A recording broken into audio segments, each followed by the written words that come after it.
Whole countries being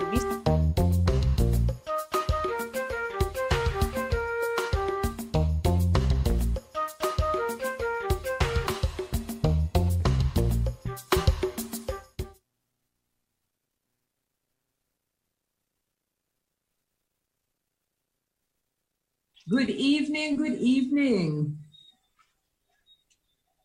I guess you can take over. Good evening, folks. It's time for Mek We Chat this Thursday evening. I just looked with a blink. This look like a Bulldog and Spencer type of situation. Just look when the whole hand of banana get chopped off. Well, folks, it's Thursday evening. It means that that Christmas is almost upon us. It's the 6th day of December, the leftover month of the year. And Don't we're even headed try that. and we are headed towards, I hope, an enjoyable season. But before we get there, we have stuff that we need to talk about. So I'm Jerry George, welcoming you to this edition of Mek We Chat. George Grant is at the controls. Margaret is there right, George? Margaret is there in New York. Wait, hold on. I just realized it's just us here for the moment. Yeah, I don't know where Catherine is. What did you do Yes, with because Catherine is normally here. Yeah. But let's hand it over to... Hold on. What George said? Let me jump in here on Catherine. I got a note from Catherine a few minutes ago, and she said that she is really not feeling too well tonight. She's feeling under the weather. Okay. She's feeling... Hold on a minute. It gets better. She said to me that she feels so terrible she can hardly even get dressed. I said, well, that really shouldn't be an issue. I mean, come as you are. You know? Maybe one of the most interesting programs we've ever done. Exactly. And Margaret, you agree with George? Of course. You just as bad. No. You won't do that? Well, you started. Hey, she did. Listen. You started. Listen. She didn't feel like, hey, getting dressed could mean a lot of things.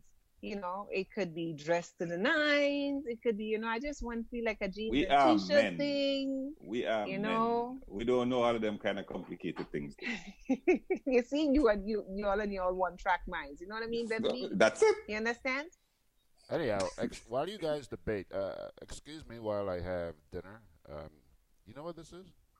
What's that? Popcorn. Popcorn, yeah. And that's dinner? Yeah. Beverly, take it away, please, do. I was just enjoying Mek We Chat, You guys should continue. Anyway, Catherine, I hope you're listening and do get well soon. Do get well soon. A couple of coppers and she'll be fine. So exactly. Nice hot tea. That's all it takes. Yeah, man, she'll be fine. She add some scones to that. She's high and dry. And she'll be back. Right. So on the menu this evening, all of these stuff are menu items that suspect in chief. But Margaret, I was wondering if you're a nice person, I know. I mean, it's such. I was wondering,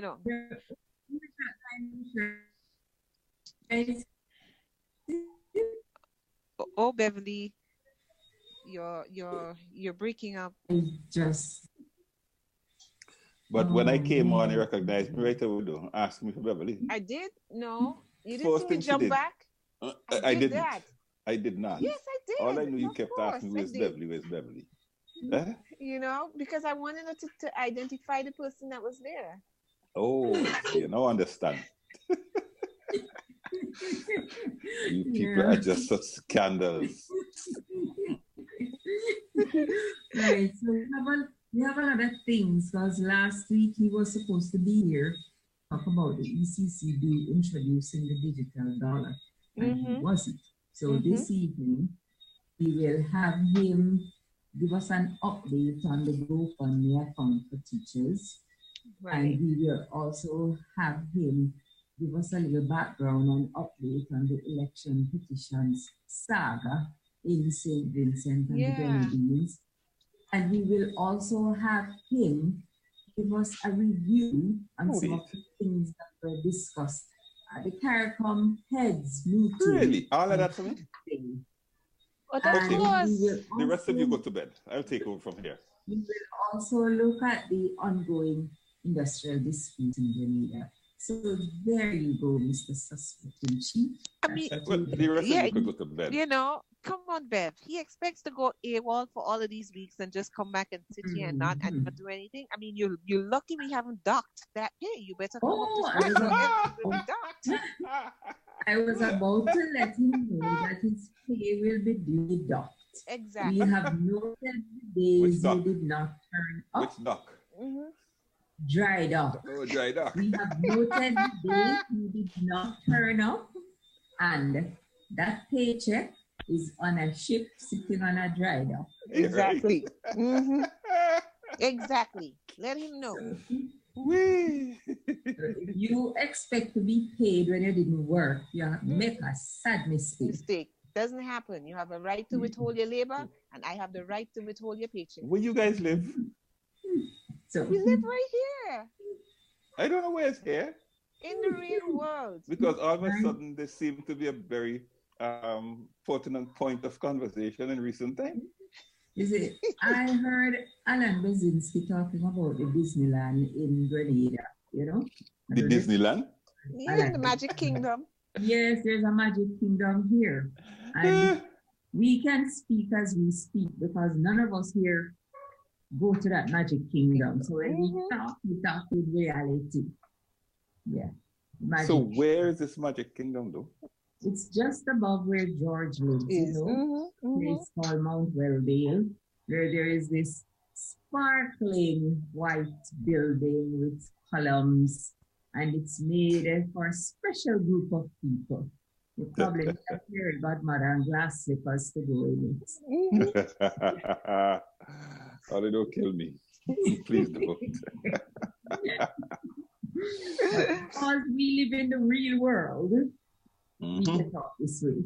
Beverly, for the benefit of those who don't know what you're talking about when you talk Magic Kingdom, I think you better refer them to the website. If they go to the the Good Day Grenada archive on the homepage and listen to this morning's program, they will hear a very fascinating description of this magical kingdom.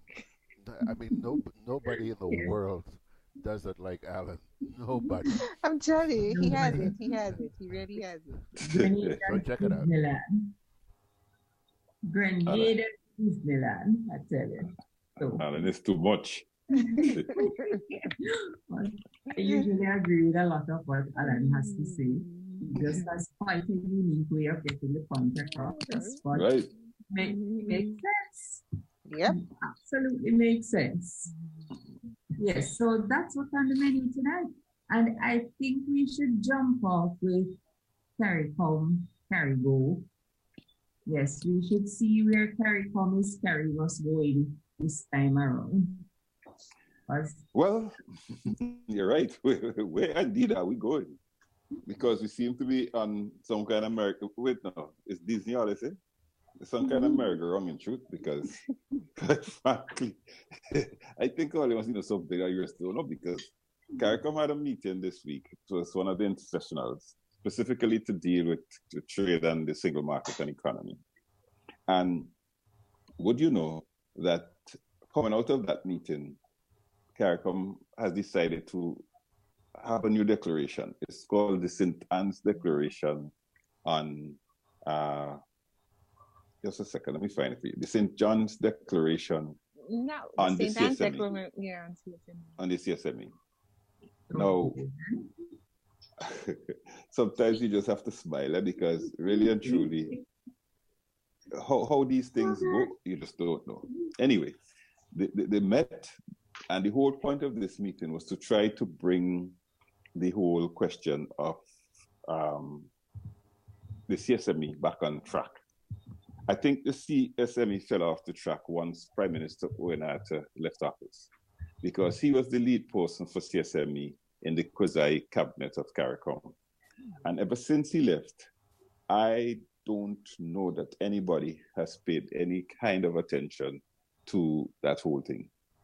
So as a result of that, we are back, and Mia Motley, who was one of the ministers in his cabinet, is now being appointed as a quasi minister, as the minister for the quasi cabinet of CARICOM to deal with CSME.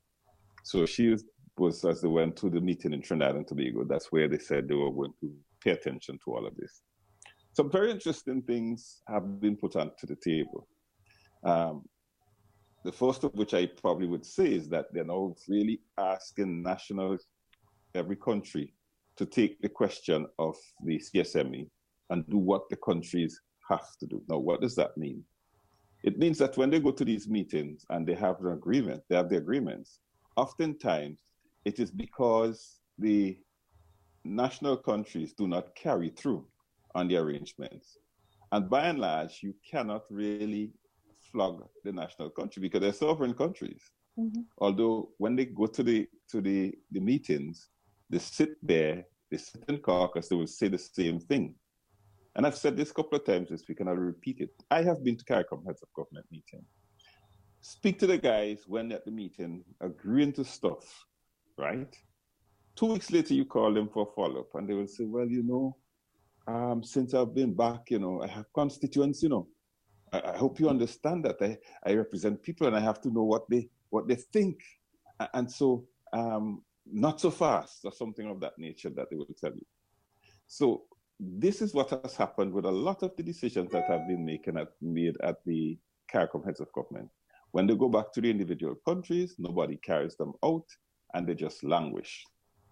In fact, that became very obvious and very clear with Barbados and the Shiny Mary story, that Barbados had not made the administrative changes. And so that helped them to be caught out the way they were and made them have to pay. But it's not true only about Barbados. It is really true about the whole lot of them, practically speaking, that very little is done. Anyway, they're saying now that that's one of the things that they want to correct.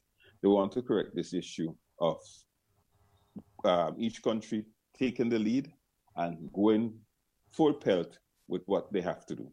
Because in their minds, if that is not done, we are not going to go anywhere, which is true. Which is true. But there are some other very important things that I think that came out of the meeting. And let me try. I had the list put out, and I think I actually closed it, so I'm going to try and open it. One of the ones that interests me most is that they're talking once again about bringing back this single Caribbean space as existed when World Cup cricket was in vogue. You all remember that?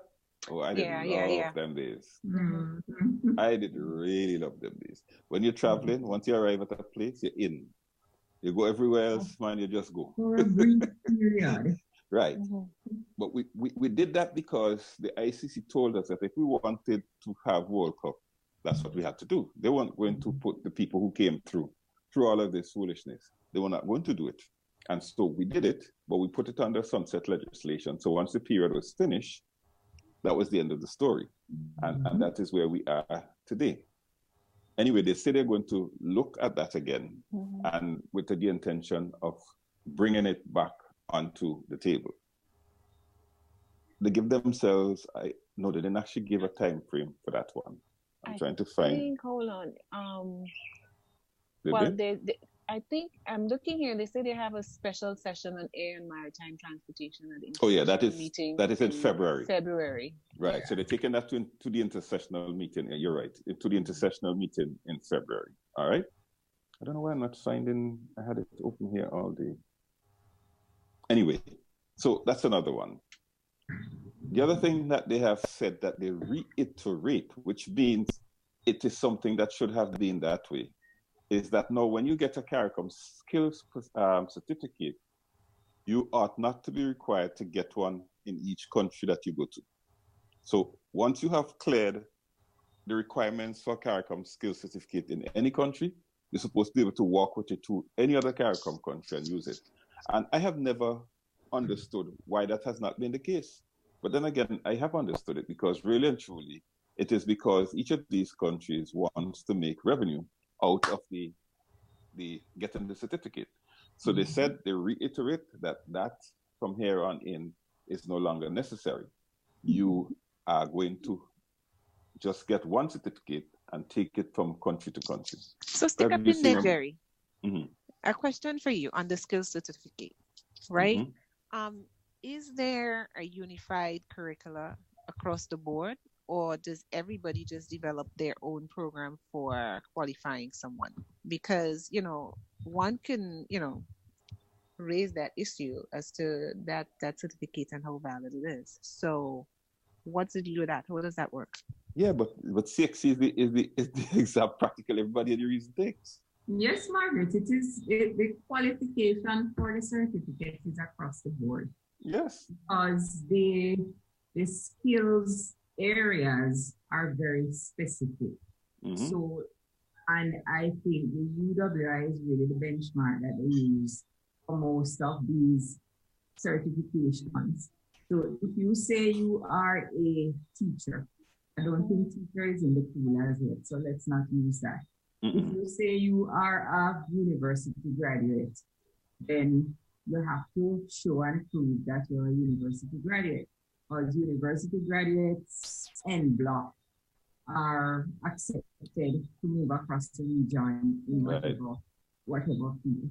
So you must have a university degree to qualify for that, so it's across the board. And UWI would be the university that they're talking about in CARICOM.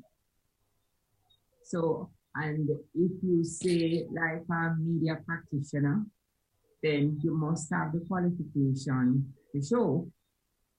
Again, it's a UA thing. You've been to CARIMAC, you've done the training, and you have the certification from UWI to say that, yes, you are a journalist and you're able to move around and work in any island. At least that's the way it's supposed to be. So that is how that's.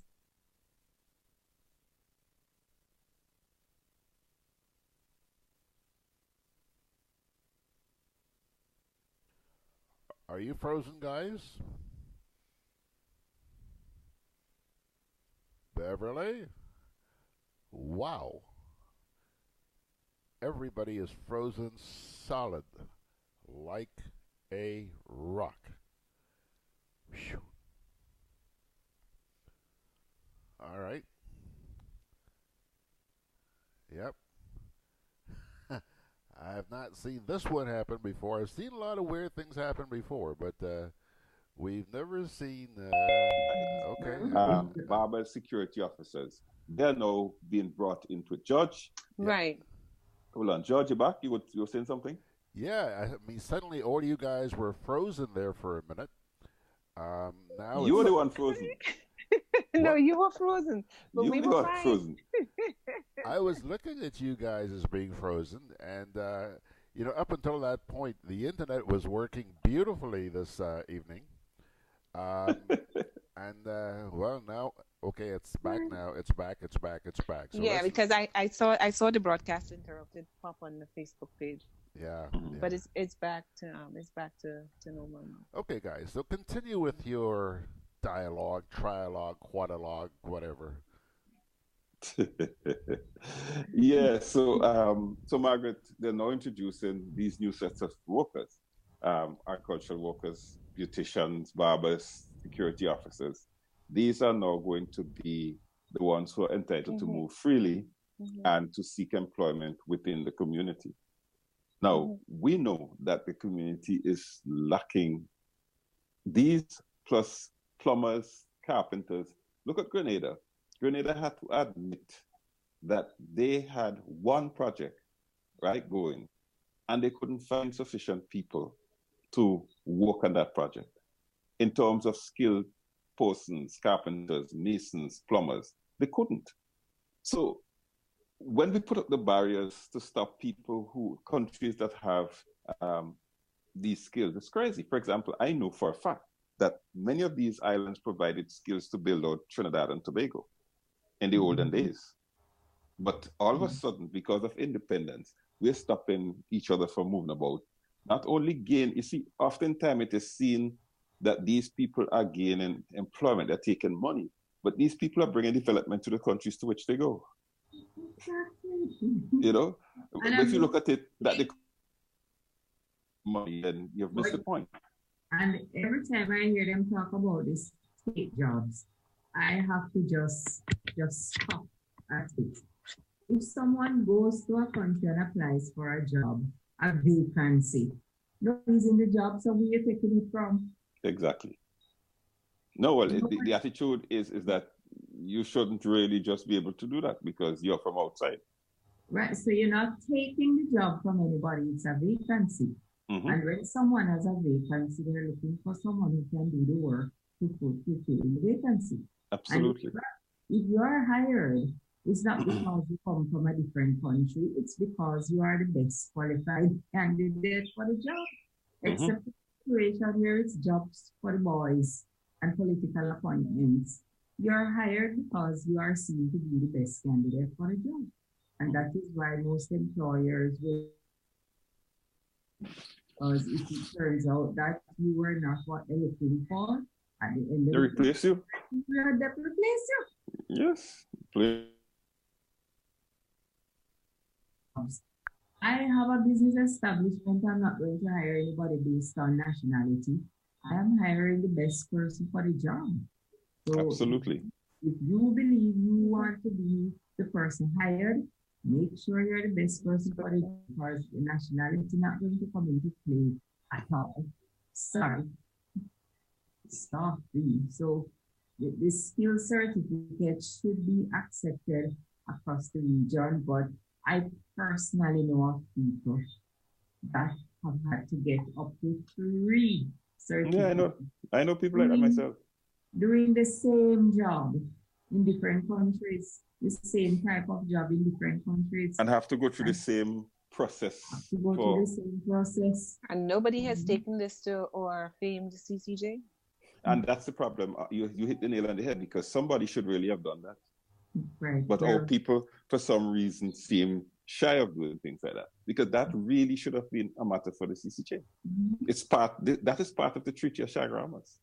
Probably because nobody knows. You see, that is true. It goes back to the education issue, because if people are not educated about what the court does and what cases you can bring to the court, then these sorts of cases will never appear before the court, because clearly that is a case for the court.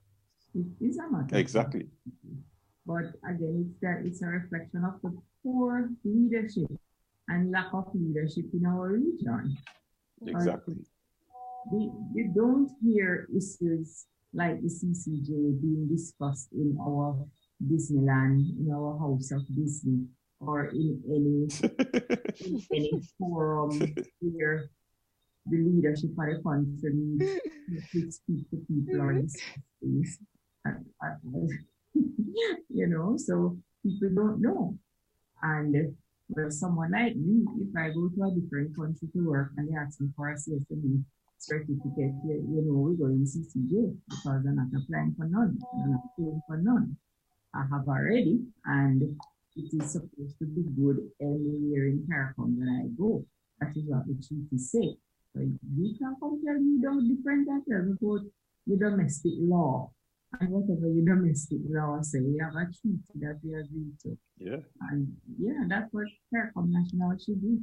Just like Shani married. When you go into countries and they tell you things that are contrary to the rights and freedoms that you're supposed to have, challenge it. Because that's and that is that level of consciousness that our people need to get.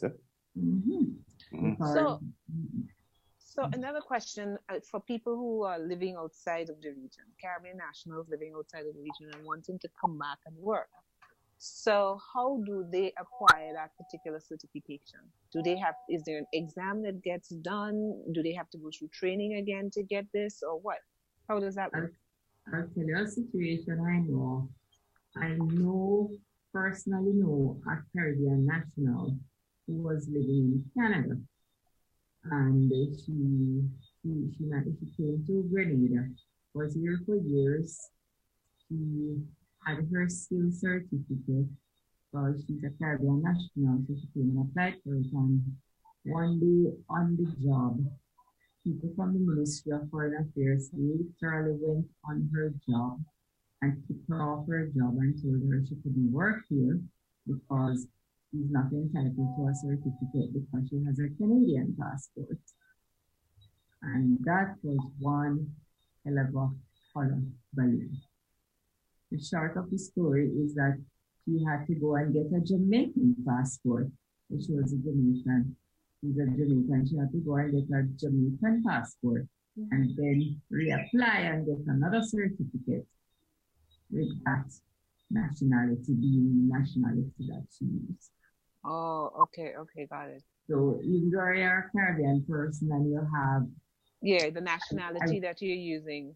Okay, that sort of makes sense. I sort of get that. That makes sense because obviously the certificate would be for Caribbean nationals, and if you get a certificate as a Canadian national, you're not a Caribbean. Yeah. For all intents and purposes, yeah. But you see, the part of that story is that if they realize they have made a mistake, don't go and delay the job and pick her up. Right. But of course, please. You just love excitement, man. Because it's a Ministry of Foreign Affairs doesn't necessarily mean you have diplomats in there. You got that right. Whether at home or abroad. Correct. Well, something else that they have amended in the Treaty of Chaguaramas is to include associate institutions, representative bodies. So they now have added the private sector as an institution and as a representative body in the CSME aspect of the treaty and labor. So they have a new commission that is supposed to carry forward the work of this St. Anne's Declaration. Let me give you the names of some of those people. Mr. Chester Humphrey. It's supposed to be labor. Mr. Damian King. Mr. Gregory Maguire, Mr. Roger McLean, Dr. Wendell Samuel, Mr. P.B. Scott, Mr. Reese Turner Jones, Michelle Ngozi Okonjo Iwalia, and Mr. Pascal Lamy. Pascal Lamy, if you remember, he was head of the World Trade Organization. Tell me something. Why not sound like only men? No, actually, no, they're two women. Ngozi is Nigerian. She's a Nigerian economist. Yeah. And former Minister of Finance, I think, in Nigeria. No. And they've gone to Mr. Pascal Lamy. The other one. Therese Turner Jones. Okay. Turner Jones, right. Yeah. Right. So these are now the members of the Commission on the Economy. The thing is... Oh, gosh. Behave yourself. When I get joke after I will put my comment this way. We have to stop this business of trying to reach backwards to get to the future. It ain't going to work. What happened before happened. We need a new breed, a new thinking, a new everything to take us forward. Yes. Harking back to the back, it's not going to help us. Let's take a break and come back and talk about that CARICOM Committee and Declaration of St. Anne. And we'll start with Margaret. Me? Hubbard's, bringing you Frigidaire Christmas cheer. With the purchase of any Frigidaire fridge, freezer, stove, washer, or air conditioning unit, you get a free 3-piece Frigidaire non-stick pot set. Come into our appliance department on the Carriage and Building Supplies Grandance to get your trusted Frigidaire products and enhance your cooking this Christmas. Offer available while stocks last. Hubbard's, quality service, affordable prices. Juve chocolates, cocoa nibs, and cocoa balls from Diamond Estate Grenada are now available at Amazon.com, Amazon.ca, Amazon.co.uk, and GrenadaMarket.com. Try the sensational touch of nutmeg and a touch of ginger chocolates, 75% dark and rich, 100% pure cocoa, and their 60% dark and sweet chocolate bars today. Amazon Prime members enjoy free shipping on these orders in the USA, Canada, and Europe. GrenadaMarket.com. When you can't come to the island, the products of the island will come to you. Spread some cheer and show you care with Grenlec's Give a Wish promotion.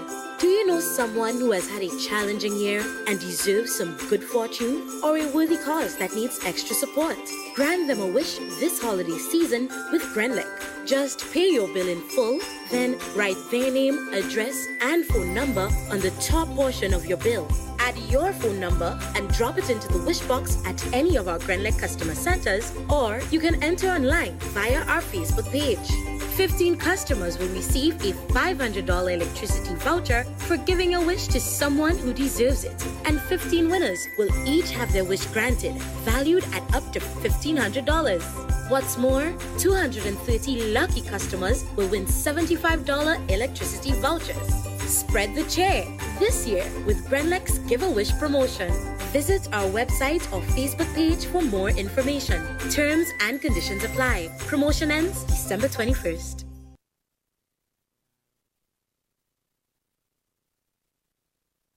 All right, guys, we are back, and just before you bung away again, I just want to take a minute here to say good evening to the folks on Facebook who are joining us tonight. Mr. John Kennison is saying good evening to you, Mek We Chatters, from parish number 7. He says that Mickey Mouse is alive and well and kicking on up on the hill. And he made this comment a little while ago. He said, beware, like the EU, the European Union, but someone always wants to be the boss and runs things. You're also being joined by Jason Fraser, Michael Alexander, and Veronica Sandy. So you can say good evening to all of those folks. Take it away. George, ask him if he's one of the Yellow Jackets. Jean Ballet. He's watching and listening to you, Jerry, so I'm sure he heard your question. Oh, today he's a Jean Ballet. So you may continue. I know, right? That was just so good this morning. I was cracking up. I have to go listen to that. But I didn't hear it this morning. Sometime much later in the day, I got a chance to tune in. And boy, Alan cracked me up, as usual. Yes, but before the break, suspected in chief suspect, we looked at the new list of persons that CARICOM has appointed to head. What committee you say? Committee to look on the economy? The Commission on the Economy, CCE. More alphabet. I am sorry, folks. CCE. I am sorry, folks. We have done the same thing the same way, expecting different results. You got to be joking, right? Yeah. This is the day.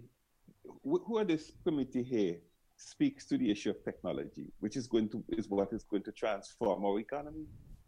Looking forward, anything you do in the economy, look, you have the ECCB talking about a digital currency. All right?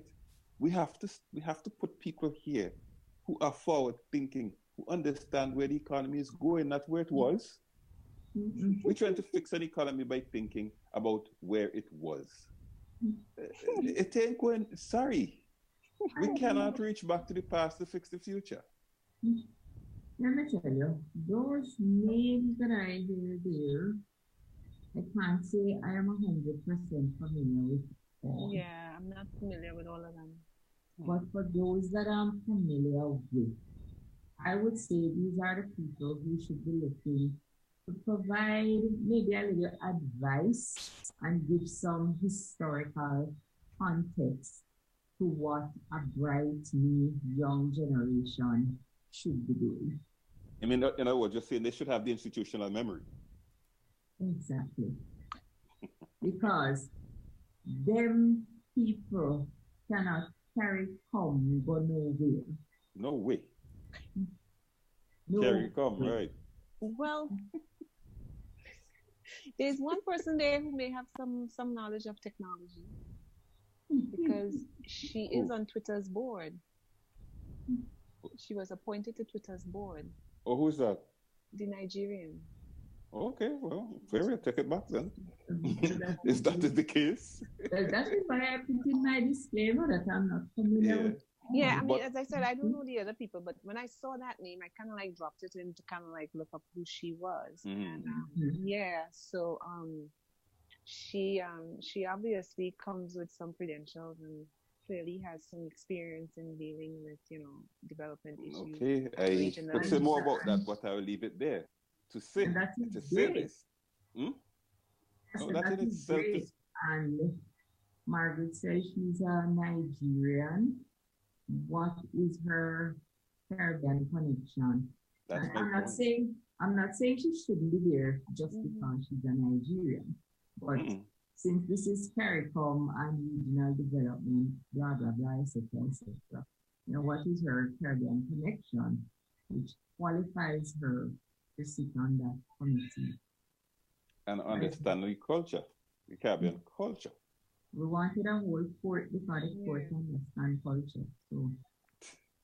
And the other thing I'm thinking too is that, I mean, all of that is well and good. And I mean, it's probably good sometimes to have somebody who is not necessarily a part of you per se, because they could bring a different perspective. Fresh eyes, because you could argue that person doesn't necessarily have an interest, so to speak, and they don't have the emotional attachment that you would have. And that's what I say. I don't have any problem with her being there, but I know we have a way in this region of just making up the rules as we go along. So I just wanted to know if she's not a Caribbean person, because she could be a Caribbean person with Nigerian nationality. But so what is the connection and how do the rules come into play here? What applies? Because I hope this is not, and I wouldn't want it to be another situation of somebody just putting her there, because there has to be some kind of framework within which this happens. And then you're right. The other thing is too, let's suppose that this is somebody who could bring fresh eyes and fresh ideas. The other question is, if you look at the composition of the board, if the people there are also not receptive and willing to look at fresh ideas and stuff, it will also frustrate that process as well. So. Exactly. And a lot of times that is what frustrates the process. Because we have institutions and organizations where they say, oh, let's get the young people in because they have bright new ideas and this and that. And when the young people get in, they can't get past the big stones that are in there, and every idea which is put forward is shot down. Yeah. And we continue doing the same thing, the same way, over and over. And anyone who is a genius knows what happens when you do that. Yeah. I noticed I mentioned Pascal Lamy and nobody jumped at that name. I don't know who that is. Who's that? Really? No. That's the guy who headed up the WTO at one point. Oh, okay. That's right. So I'm saying, all right, let's see what happens. Let me just see. Let me just point to another area that they spoke to that might interest, should interest all of us, right? Because wait, Jerry, I would like for the terms of reference for this committee to be publicized. I would like what they are supposed to achieve to be publicized. And I would also love to see some timelines attached to that. Absolutely. In CARICOM, 10 years is a short time. A decade is a short time. Well, I can tell you this. When listening to the press conference at the close of the meeting, Prime Minister Motley referred to Chester Humphrey as representing Labour. Okay. So at least we know that one. I guess he will now represent Labour outside of Grenada, but inside of Grenada, and have nothing to do with Labour. Or Grenada is still part of CARICOM. Not Grenadian. I know, right? Well, for the sake of this conversation, none of us here are Grenadians. You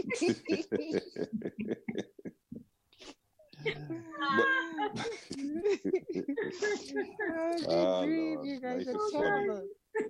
No behavior. At all. Led by Margaret. Me? the job I have on my hands to keep them in line. Jeez.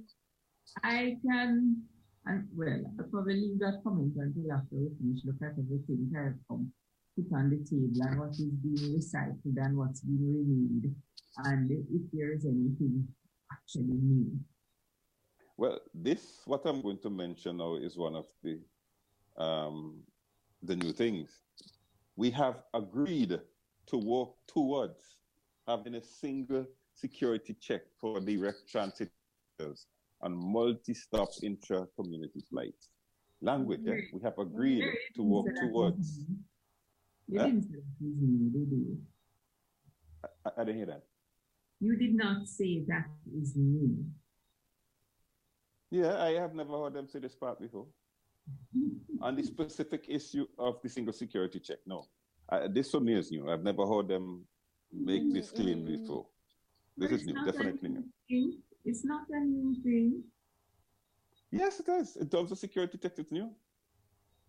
Because if you have traveled, let's say you're going up to the BVI, right?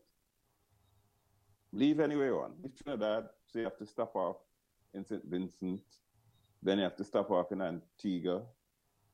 And then in my head, Jerry, I am thinking that this is what we did in World Cup 2007. Yeah, but remember, well, the security check aspect, I can't remember if that was highlighted as an issue. I know what they used to do in truth is that they used to put you, once you landed and you're going to put you in a separate area. And nobody really they put you like in transit area. In a transit area and kept you together. Yeah. But this aspect of specifically saying a single security check is the first time I'm hearing this one. Yeah. And I want to illustrate it because this is one of the most frustrating things about traveling in the region. So you just boarded in St. Vincent and you have to pass through Barbados, then Dominica perhaps, and Antigua because they headed to the BVI. Every time you come off that plane, you have to be security checked again. Mm-hmm. Yeah. But there's a reason. There's a reason, folks. These people are playing clever. There's a reason. The reason is directly related to the fact that you are taxed for every port you land in. Yeah, that's correct. So I leave to go there. I didn't tell them to take me to Barbados and Dominica and Antigua. I never asked for that. But I have to pay the taxes. And the way to justify those taxes, that once I come off the plane, you put me through the system because you can then say I receive service. Mm-hmm. So because you receive the service, then paying the tax is justified.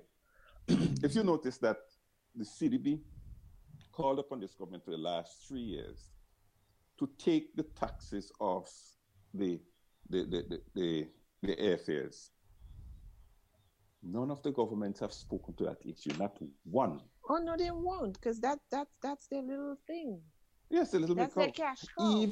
Even the CEO, what's her name again? Julie, whatever. Even the CEO begged them. Rayford Jones. Yeah, Rayford Jones. Sorry, Julie Rayford Jones. Yeah. Even the CEO said, "Okay, let's go to a halfway tree. Let's take it off of the in-transit stops." Don't bother with you. Not one of them yet came up for discussion recently again. Anybody talked about that? No. But they're stupid because what they're going to do is just tax themselves into oblivion. But that is what has happened. Yeah, because the question is, why am I going to pay all that money in taxes on a ticket when I can go somewhere else cheaper, pay less taxes with a lot more to do? But that is what is happening. Yeah, and they don't realize that Sun and Sea after a while, run its course. You could find it in a lot of places in the world with a lot more interesting things to do. That's sometimes a lot of things that people don't realize. Mm-hmm. There are people in the Caribbean who have been to almost every major city in the United States. Mm-hmm. They haven't been to another Caribbean island. Mm-hmm. Because it's too expensive. Yeah, it's cheaper for them to go for the region. And they do. Mm-hmm. And that's a shame. Depending, at some times of the year, you could pick up a flight and fly to Europe and go wherever. For far less than it costs to go down to the Caribbean. So the question is, and one can argue that there's a lot more to see and do. And that argues a fact. You know, I can tell that it's a fact. But for some reason, that is why we are stunned when a company like Scotiabank says we're not doing well and we're selling.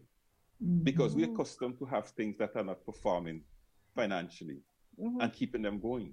We're accustomed to that. So we are shocked that a big organization says, listen, this is not worth our while anymore. We have to find a way to fix it, and the way to fix it is to sell it.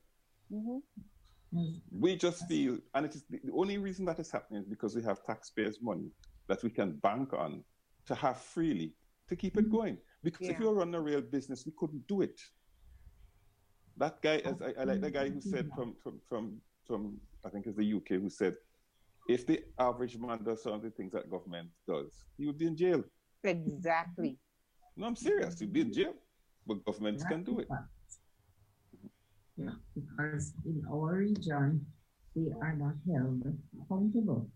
I watched some of the things going on in the British Parliament with Theresa May, and I just shake my head because no prime minister in this region would ever come under that kind of ruling in a parliament. Never. No, because the prime minister owns the parliament. That's right. Well, the prime minister is who owns the parliament. Exactly so. He's not seen as an equal person in the parliament hall as representative. He actually owns it. Yeah, and people get up and ask Theresa May questions, and she has to have a ready answer. In our parliament, you have to send in your questions weeks in advance. Right. And it is so you can't follow up, you can't redirect, because once the question goes in, that is it. That's it. And any kind of answer you get, some of the answers are plain lie, but you can't do nothing about it. Plain lie are utterly ridiculous. You can't do a thing about it. Yeah. Now, in the UK Parliament, I would claim that system will follow lie. In the UK Parliament, these MPs get up and they throw all kind of questions at the Prime Minister, and she has to have an answer. She has to have a handle and the whole what is happening all around her. But she has to be aware of what is going on. She cannot sit down like our ministers often do, and things happen in ministries that they are responsible for. And they're going to sit down and tell you what they didn't know. Yeah, but you see, at the end of the day, in places like that, they understand, that the buck stops with her. It doesn't stop with anybody else. And that's true for the chairman of any corporation anywhere or any serious business. The buck stops with him. It really doesn't matter who commits what at the bottom end of the That's pole. right.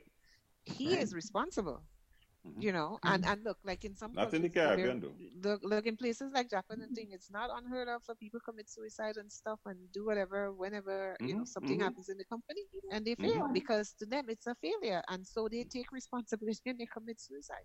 And they know that the law and whatever there is coming for them, so they take.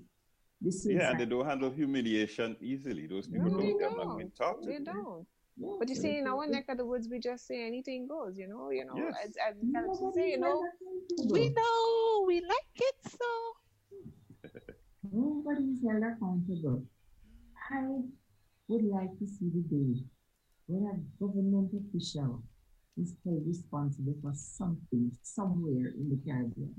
I'd really like to see that day. I would like to see it because I'd really like to see it. If you're dead, as my grandmother used to say, the ants go bring the news, but so that basically takes care of the issues that I thought were important to highlight out of this. Sorry. Well, there's one other thing that I think I should highlight. Is that now they're going to take steps to allow for mutual recognition of companies incorporated in CARICOM. Now, if you have a company that's incorporated in Grenada, you cannot move to Barbados or anywhere else and have the same treatment. So they're now going to put it in place that it has to happen, because if it's a single market, it has to happen. All right. You can't. You have to recognize it. And if you talk about freedom of movement, a company is an individual, is seen as a corporate individual. All right. It's not just a thing. That's how companies are referred to. So, in a sense, it's a natural thing to happen. But I wait to see how quickly that's going to happen, quite frankly. But, Jerry, as you mentioned free movement, there was one of these things that stood out here. We agreed that those member states so willing would move towards full free movement within the next 3 years. The words that stick out at me, so willing. So that means if you're not willing, you don't have to. But the other point to that point, Margaret, is this. They've been working at this. Let me give all you the timelines, okay? Let me give you the timelines. In 1989 is when the first idea of this CARICOM single market was touted. And it was the Declaration of Grandans. Okay? It was at a meeting in Grandans that they came up with this concept of a single market and economy in 1989. Good? The Treaty of Sagamas was revised to incorporate this, because before that, you really couldn't do it because the treaty didn't allow for what would be necessary for a single market and economy. So that happened in 2001. The actual CSME was launched 5 years later in 2006. So we are in 2018 and we are no closer. Now, all of this time, you should have been working towards this thing. Why would it need another 3 years for you to bring it to fruition if you have been working towards it? Yeah, and it's not simply the next 3 years. I mean, it seems to me that here's out for anybody who doesn't want to. Those who are so willing. So if you're not willing, you don't have to. So that 3 year time frame is only for those who are willing. But it's not only this, Margaret. Because a single market would leave those who are willing, quote unquote, exposed. Because if they give in to some aspects of the treaty, they will be opening up their markets where others have theirs closed. Why would anybody want to be willing? Why would anybody want to be willing? The whole thing makes no sense. But we're not the ones that go to CARICOM heads of meetings, so that is why we're so stupid. Exactly so. All smart people sitting CARICOM.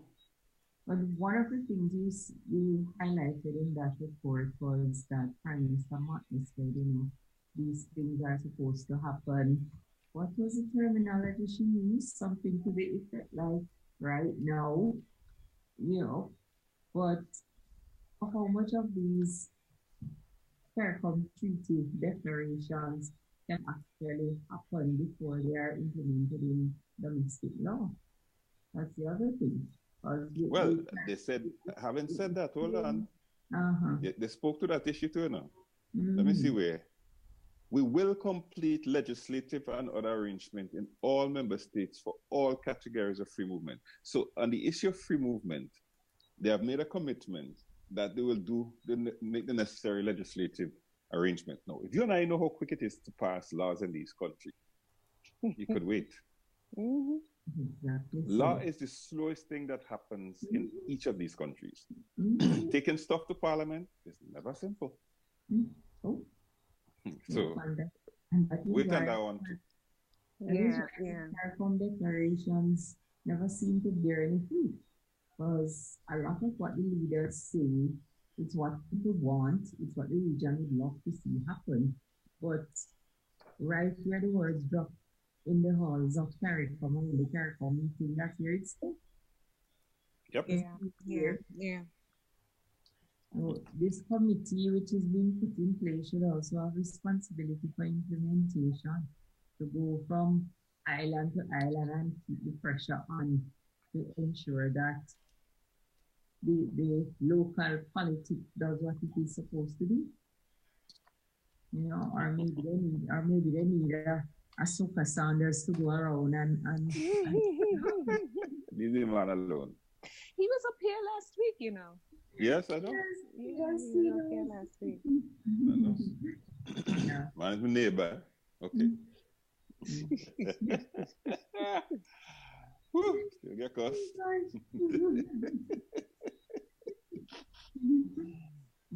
Bottom line is implementation in CARICOM is weak, and something should be done.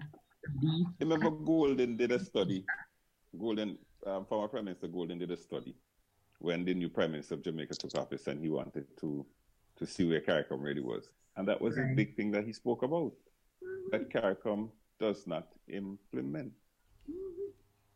A deficit of implementation.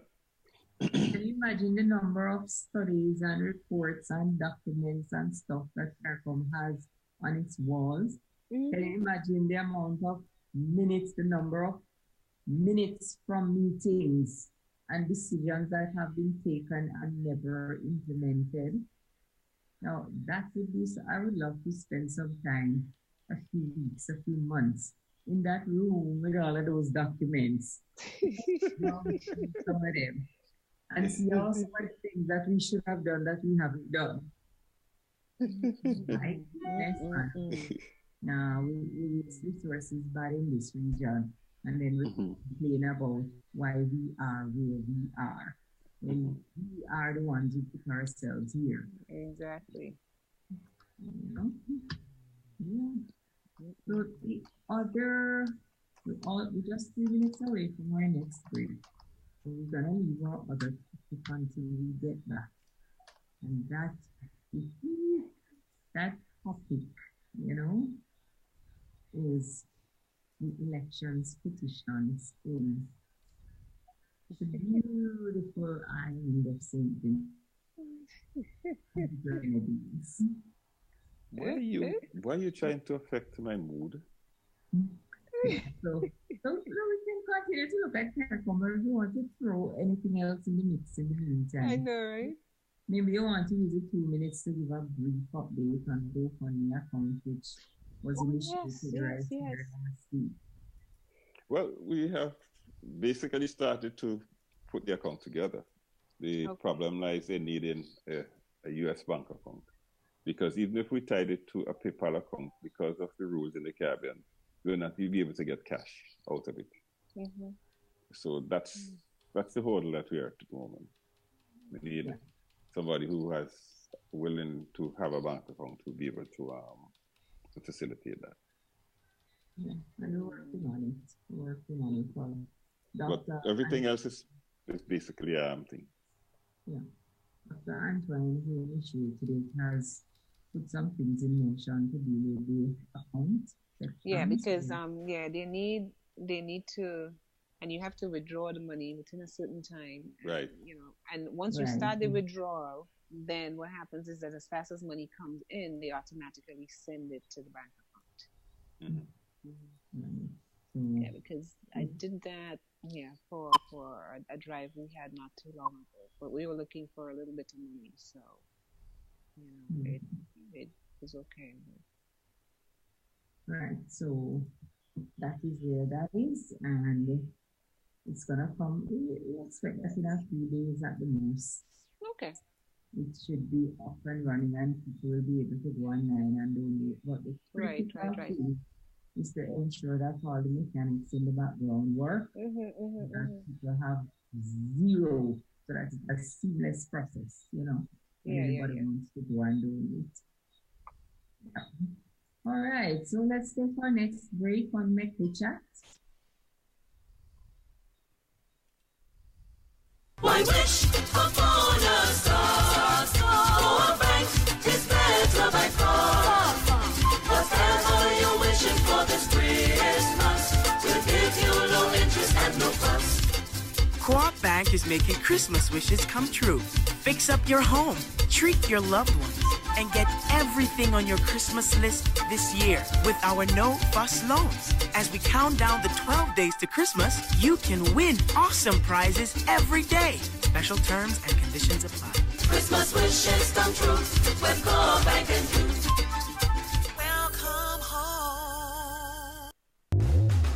With free island-wide delivery, Hubbard's Building Supplies and Lumber Departments continue to provide the best quality lumber, steel, tiles, plumbing materials, electrical, and general hardware supplies at competitive prices. We continually consult with builders, homeowners, and contractors to improve product range and services. Enjoy discounts where applicable, including the use of credit and debit cards. At Hubbard's Building Supplies, Grandance, and Lumber Department, Caranage, we offer quality service, affordable prices, giving you the convenient, reliable, free island-wide delivery. Call 440-2087 for all your home improvement and building solutions.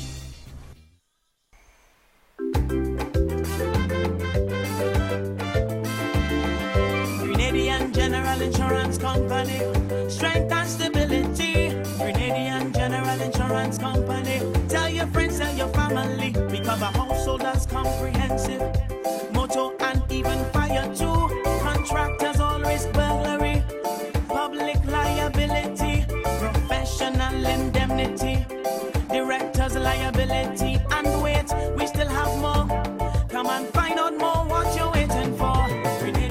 We are located on Scott Street, St. George's. For more information, call 440-2434. Tell everybody.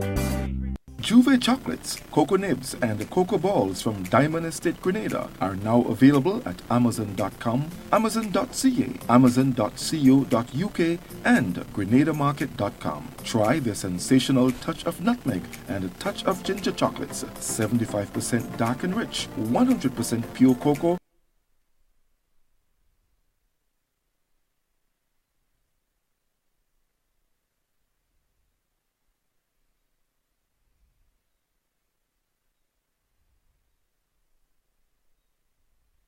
And there's 60% dark and sweet chocolate bars today. Amazon Prime members enjoy free shipping on these orders in the USA, Canada, and Europe. GrenadaMarket.com. When you can't come to the island, the products of the island will come to you. All right, folks. We are back. We are back. We are back. Have you had your coffee or your coconut water or whatever in the break?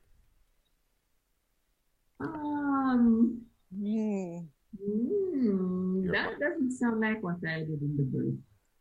You had your Clem. It sounded like you went to sleep.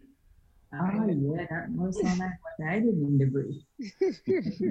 By the way, guys, there were a couple of comments on Facebook, but I didn't read them because of the latency, you know, between the time that the viewers out there see and hear what's being said and the time that they publish their comments can be a little bit distracting. John was saying earlier on that Nigeria doesn't exactly have a squeaky clean account. That has something to do with what you guys were discussing earlier on. And then just before the break, he was saying, so, MOUs aren't worth the paper they're written on. I'm sure you guys know what he was talking about there. I see, John, that you brought a smile to Jerry's face, so that's a good sign. Take it away, guys. How dare I? How dare I? I have neglected to say hello to the people on the platforms other than Facebook tonight. Yeah. I see there are people out there in Stuttgart, Germany, Delray Beach in Florida, Pigots in Antigua, Windlesham, Windelsham, that's in England someplace. And John will probably say it's Windelsham, well, to you, John. Weldy in Barbados, Port of Spain, Trinidad, Fort Lauderdale, Florida. And I'm not going to mention the duplicates here. There are a lot of them. Brooklyn, New York. This one is in Portugal. Who all you know in Portugal? A place called Alges.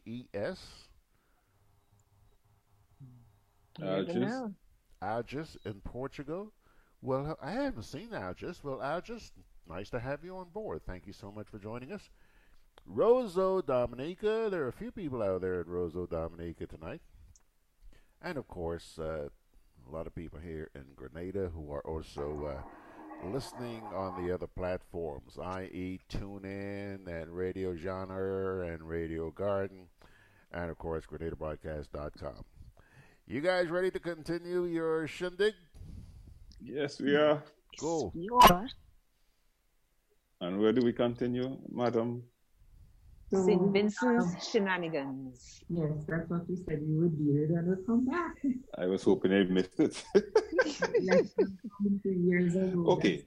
So on the 9th, in fact, today's what? Today's the 6th. On the 9th of December 2015, Vincentians went to the polls. At the end of that election, the night was one mass confusion. Because while on radio, they were saying that the seat that was outstanding in Central Europe could only be won by 5 seats. And there was huge contention and call by the opposition representative that something wasn't right. They ended the night by saying the governing party had won the seat by some 300 votes. Now, there's a seat, this said, even the great Peter Wickham said that the seat can only be won by 5 votes. And he was on air at the time saying that. Since then, there was raised some investigations into what happened. It was found out then, quite inadvertently in a sense, the member, the Exeter, had the presence of mind to photograph the ballots that they were showing them, to realize that the ballots that were used were ill-designed. Whether they were done so intentionally or not, they were. And one of the main things about the ballots is that the way they were designed, they afforded the returning officer to be able to see how a person voted. So it breached the Secrecy Act of the Representation of the People Act. Those are two of the basic things. In fact, in that particular constituency, in one polling station, 110% of the people voted. Did you hear me? 110. Good. Did you hear me? Well, 110% of the registered voters voted. Now let's talk about security in the future, you know? So, how do you get that, right? How do you get that, right? Get 110. Okay, good. Well, I leave you to figure that out. I guess that's new math. We always talk about securing the future. Mm-hmm. We have to vote forward. Forward, I see. Okay. That's the person do born yet. So okay. Well, yeah, yeah, Beverly, that makes sense. Magic Kingdom. Disneyland. In one polling station, all of the ballots that were in that box should not have been counted. The returning officer said he was minded. He realized that that was true. But he said to himself, what is good for the goose was also good for the gander. What? Wait. Back up here. So he counted. Now back up here. You heard me well. 300 odd ballots that was in the box should not have been counted. But he said he proceeded to count them because in his mind, what was good for the goose was good for the gander. In other words, some will go to one party and the other will go to the next. Mark, let me say this, right? That returning officer has since left the country, never to return. But yes. In the meantime, all of this confusion is taking place. The people decided to gather outside of the Governor General's house in the afternoon, insisting that the Prime Minister be not sworn in. But here's a failure of strategy. As soon as those people left, as it became dark, the Prime Minister eased into the government house and was sworn in. And since then, the first election petition was filed on the 31st of December, 2015. It now has a history of its own. The first judge before whom the petitions appeared, the case was thrown up because he had no right to hear the case in the first place. When it came back around to him, and he voted, he ruled against the petitioners. They took the matter to the appeal court, and the appeal court, which sat in St. Lucia, looked at the matter, and all 3 judges declared that the judge had acted with an apparent bias. And they sent the case back down to be heard with the language that it should be dealt with expeditiously. This is 3 years. In 3 days, it will be 3 years since this matter has been in abeyance. I'm one of those persons who are deeply upset by this because I think of Jamaica. Jamaica had a similar situation with basically a one seat. What did they do? Maybe because they know that in Jamaica, if they didn't fix that place, they got over mass. No, but it just had to be fixed. You cannot have a contention about a seat and say, I'm going to swear somebody in as Exactly. When you don't know, if it's more than one seat different, then it's a different story. But when it centers on one seat, that could make a difference. How could you not fix it? Cannot go and swear in somebody. But the Prime Minister did. And obviously being sworn in, he basically... No, I know. He was sworn in. But the point I'm making that once he has been sworn in, he has the levers in his hand. And he has the levers in his hand. That's why he knew he wanted to be sworn in. And since then, so one judge, another one recruits. This week on Monday, no, last Friday, they were supposed to be meeting this week Monday. One of the lawyers for the respondents sent in a sick leave to the court saying that he will be sick on Monday. Don't laugh. I just laughed so much. Monday, right? Yes. Man, the whole is laughing at this. It's a serious business. The man said he will be sick on Monday. Yes. Okay? So she went, so the judge went and the judge said, no, this nonsense. She says, if you're going to be sick, find a lawyer to replace you. And I know she said, I know that it will be difficult for the person to come up to speed, so she put the case for February next year. Right.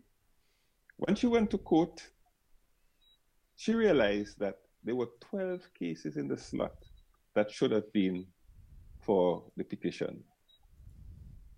And she immediately realized something was wrong. Because in her words, she said, somehow, somebody is trying to send a signal that she knew that this was not going to happen, which would cloud her integrity. Right. And so she said, I'm done with this case. What does that mean? Oh, it means now that they have to go and look for another judge. And if they find a new judge, then that judge has to become acquainted with all the facts of the case. Yes, all over again. And all that is doing is stretching the time. Exactly. And so here's what I mean. By the time this thing gets to some kind of resolution, if it does, the man would have served the 5 years. That's the point. That's the point. I said it from day one that this elections petitions ain't going nowhere. I saw it 3 years ago when it was filed.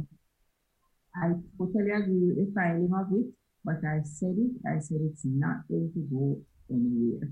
But if that is our view and stuff, we're in a sad place. Of course, because look, there was a situation like that in Africa. I can't remember which one of the African countries it was like. I can't remember which of the countries. Kenya, one of them, yes. They went back to the polls. Yeah, Kenya. And was fixed. Last couple of weeks, we had the US midterm elections.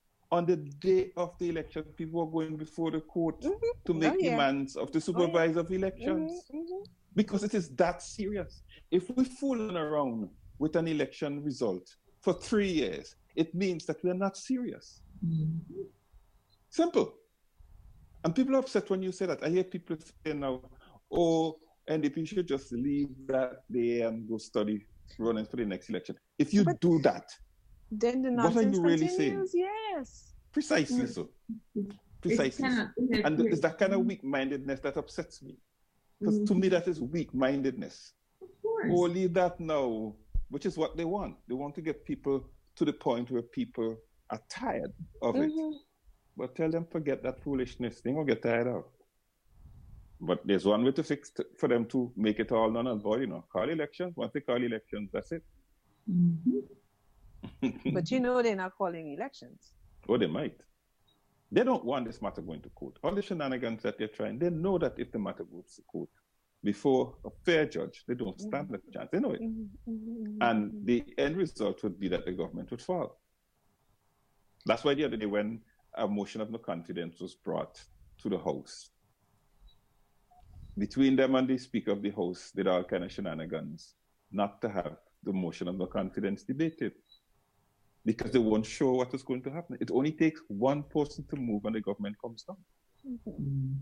And mark you, that's the intent of a motion of no confidence. Don't make anybody fool you. A motion of no confidence is to bring the government down. Right, but was there anybody there that, you know, was a potential person to defect? People seem to think so.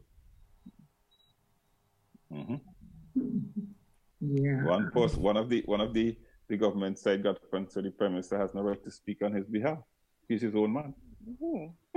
As to whether he would have voted is another story. Has that person said anything since? Not really. Exactly. Boyfriend know where he bread butter. Exactly. And he's buttering his bread good. Exactly. And you see, all of those stuff highlighted here, from the swearing at the Prime Minister to the motion and no confidence to all of these things, it just goes to show the breakdown in the institutions which make democracy a joke. Exactly. The office of the Governor General could go and swearing someone to be Prime Minister. And under those circumstances, the Governor General himself could have so little regard for his office and the position that he holds that he goes and carries out a swearing ceremony in the face of a questionable election. So that's a breakdown of an institution right there.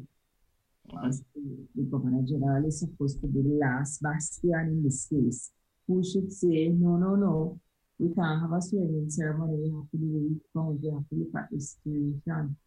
He represents the crown. Yeah, but remember, he's also there at the advice of the Prime Minister. If he does the right thing, can the Prime Minister move him out? Yes, but if he does the right thing, he does the right thing. And that is what too many people are afraid to do the right thing because they feel they're going to suffer. What you need is a few good men and women of principle. Yes. And that seems to be the scarcest commodity in today's world. Yeah. You know, guys, George? I was just about to say, I'm sitting here just terrified. We're sitting here laughing at this issue, but it's scary. And I'm wondering if we could just spend a minute or so taking a look at the big picture and not just being concerned about the electoral processes we see happening here in the Caribbean, but to be fair, we see this happening with electoral processes all around the world where essentially elections are rigged. I mean, I don't know any other way to put it, but bluntly, rigged. So as Bev suggested, our democratic process is in jeopardy. Where to? It was the head of the UN nation, what his name is there again, who said elections are not won on election day. And that is long? Yes, I think he said that. Oh, no, he said he put it in a very clever way. One or stolen, what it is. Yeah, what's his name again? I'm not sure, but I have it in one of my documents saved. But he's making the point that the will of the people is often thwarted at the polls. Well, and sometimes before it even gets to the polls. I mean, look, we have a situation here in the U.S., in Wisconsin right now, where a Democrat won the state's governor. And the Republicans are now moving because, they're there until the 31st. And they have the Republican governor. So they have just placed some laws on the desk to limit the powers of the governor that's coming in and the attorney general. right? So they've placed it on Scott Walker's desk, who's the outgoing governor, and it's expected that he will sign it into law. And what that will basically do is take away a whole set of powers from the government, just so that they ensure that they have their way. I mean, despite the fact that people have voted, elected, democratically elected a Democratic governor, but they decide, hey, no, we don't want this person, and we are going to just limit everything that he can do. What is even more terrifying is that people, I don't know, people just seem to be not concerned. That's the problem. That's exactly where the problem lies. There's a lot of complacency out there. That's the problem. You know, and I sit down and I think, you know, and Wisconsin is not the only place where this is happening. It has happened in 2 other states, and you know, there's a similar situation in Michigan as well. And meanwhile, everybody sits here and everybody is just focused on the idiot in the White House. And in the meantime, all these things are happening around you. The really important things that you should be focused on. So, you know, George is right. I mean, we sit and we laugh, but this is serious. And I mean, it's not just happening, you know, I mean, this is serious worldwide. But I put it down to the fact that really and truly, you know, at the end of the day, what is democracy has done its time, because it is not delivering what democracy was intended to deliver. And it's just a matter of time before there's going to be a huge uprising against it, because democracy is not delivering what it was intended to deliver. Yeah. If you have the institutions being treated the way they are being treated, it's just a matter of time. It's just a matter of time. System failure. System failure. System failure. Time to abandon ship. I'll say it. I'll say it over and over and over. That is why our democracy has failed, because our institutions are compromised. We cannot have the whole justice system. 3 judges have the elections petitions case has passed with 3 judges and still has not reached anywhere as yet. When that 4th judge comes now, it's starting all over again. And we are 3 years into the election. This thing is a joke. And the rest of the region just look on. I don't even know if they look. No, they look, because they don't want the same thing, because when their turn comes, they don't want it. It's just like what happened in St. Kitts the other day, you know. When St. Kitts was flagrantly, right, abusing the fact that the government, that the opposition is trying to bring emotional confidence to the House. They did everything for 2 years. The only person who spoke out against that was the leader of the opposition, Anna Eustace. The other stayed quiet, because when something happened in their turn, they want nobody interfering with them. Exactly. That matter had to go to the Privy Council. The same Privy Council mechanism, you know, for the Privy Council to rule on it 2 days before the election. If that didn't happen, the government would have had its way and they would have put themselves back in power. But they were removed. The poster I'm looking for, I couldn't remember the name, is Kofi Annan. I'm going to find it. Oh, Kofi Annan, okay. Yes. Yeah. When he says election, Kofi Annan on elections. Because what he said is so important. I'll find it, don't worry. Yeah. But it's very, very true. In fact, in one of his articles, he asks the question, is democracy under siege? Because that's just what is happening. When people go into office, they're not coming out. They're doing everything possible to thwart the will of the people. Yeah. And you have this party situation where you have a party which is not controlled or under the rule of the state. The party runs the state. Yeah, the parties run the state. Exactly. Listen to what Kofi. Go ahead.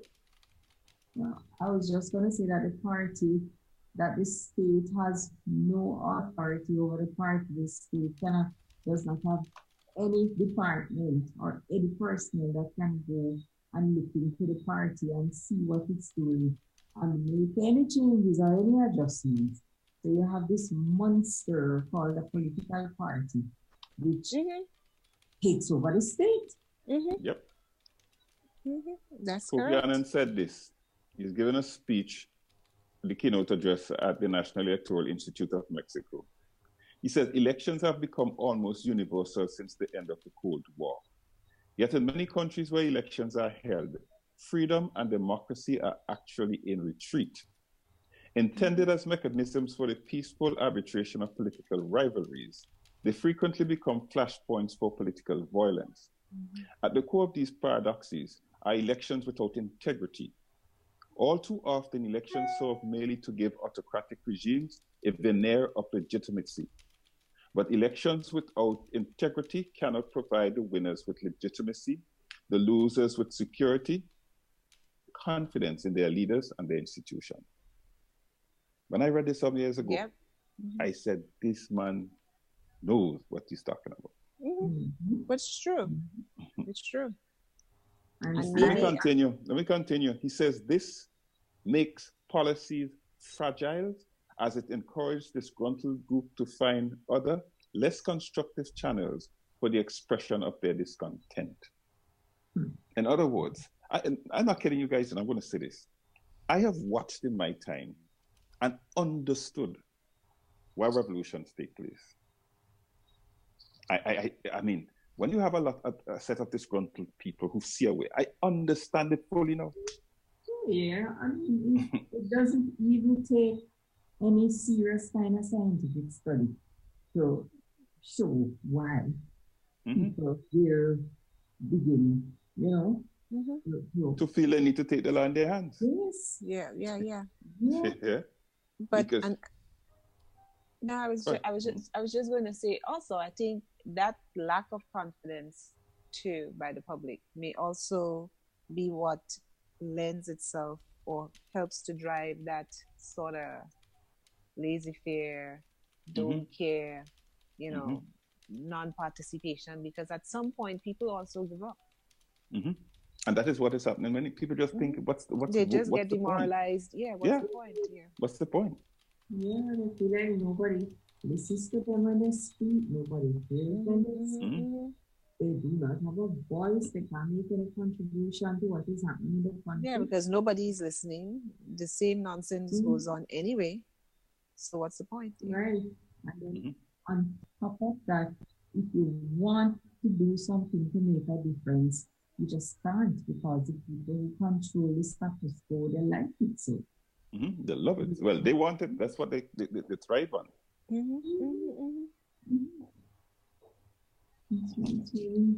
It's not a sustainable or tenable situation for any country.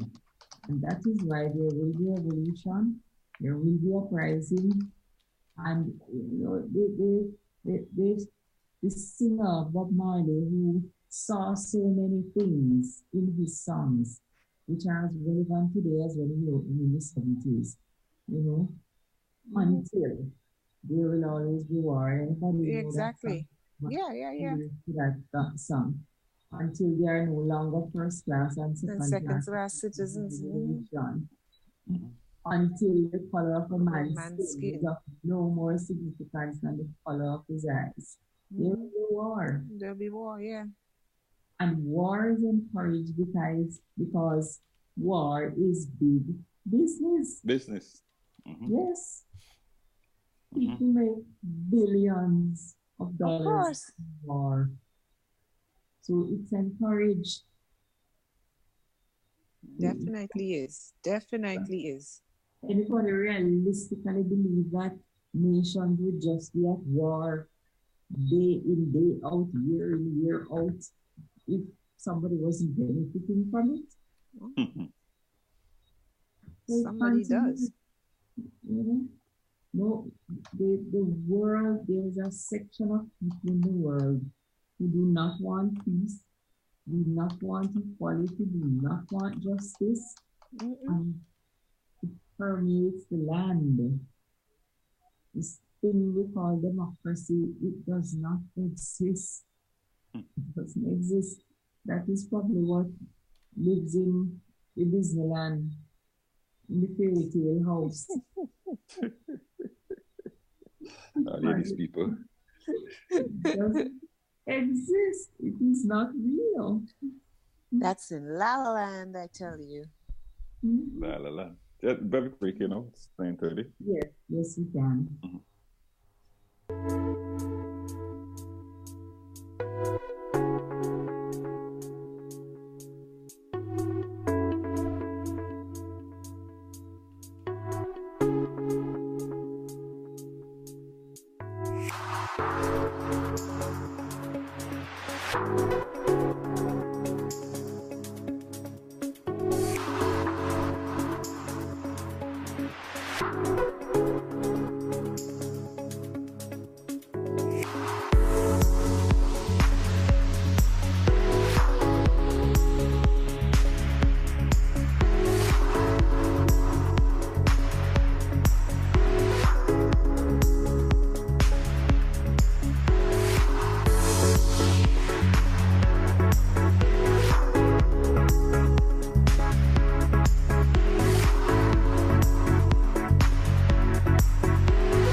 All right, folks, we are back, and just before we move along, I'd like to once again extend best wishes to a colleague who's missing tonight, young lady by the name of Catherine Edwards, feeling a little bit under the weather. I guess contemplating the fact that she has a whole winter ahead of her and just not able to handle it. So she's cracked up. Anyhow. But always good to see you, Mags, and Jerry. Jerry, the traveling salesman. What are you selling? What are you selling, guy? What's his the snake oil?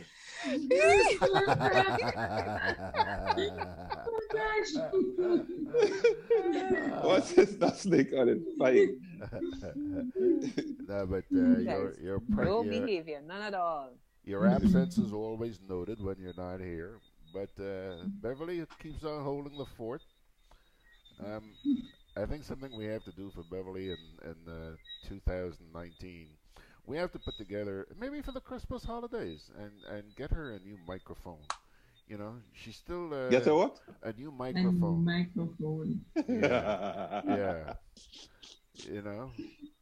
Actually, we're going to set up a GoFundMe campaign for Beverly. Yeah. But Beverly, she's always there for us. And I guess you guys heard this week that she's not going to be with us on Good Day Grenada anymore, at least on a regular basis. Beverly has been such a major contributor to that program every Monday morning. Next to Alan Baczynski, there's Beverly. when Beverly bungs away, Beverly bungs, let me tell you, she bungs. Always good to have you, girl. No limits. No limits, man. And why should there be? We need people like that. We need people who are willing to be factual and take the blows whenever they are, because there are a lot of things there are a lot of people, there are a lot of things that people like Beverly and Alan say, and even Ray. Even Ray. People get cheesed off because they speak the truth, and a lot of people out there just don't want to hear the truth. Exactly. Yeah. It's difficult to face. Actually, maybe I'm a little bit wrong when I say a lot of people. I think it's a very vocal minority. Mm-hmm. The majority of the people are quiet, and they know what's going on, so they accept the truth and just move on with life. But small minority out there who are so damn egotistical, their opinions are the only ones that matter. And if anybody says anything to the contrary, you kick the stuffing out of them, Mm-hmm. Yeah. Mm-hmm. Yeah. Anyhow, go ahead, guys. I've done my part. Hold on a minute. There's a note here. there's a note here on Facebook from John. John says, Emperor Claudius has his temple on the hill. John is out of control tonight, I tell you.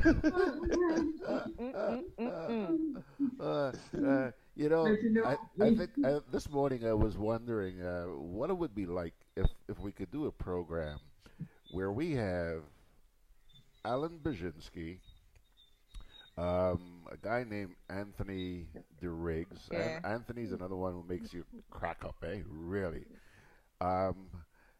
And now I want to add John to that list. Can you imagine having these nutcases sit down in the forum and set them loose? The world will never be the same again. I'm telling you, it will never be the same again. Yes, John. Maybe we should strive for it. Yeah. I'm gonna try and arrange that. By the way, guys, I just want to share something with you. Yesterday afternoon, I sat here with 7 youngsters. I've made a commitment years ago to sort of create a voice or platform for Grenada's youth. And I've had tons and tons of youth on my programs over the years. And yesterday afternoon, I had 7 of them sitting here with me.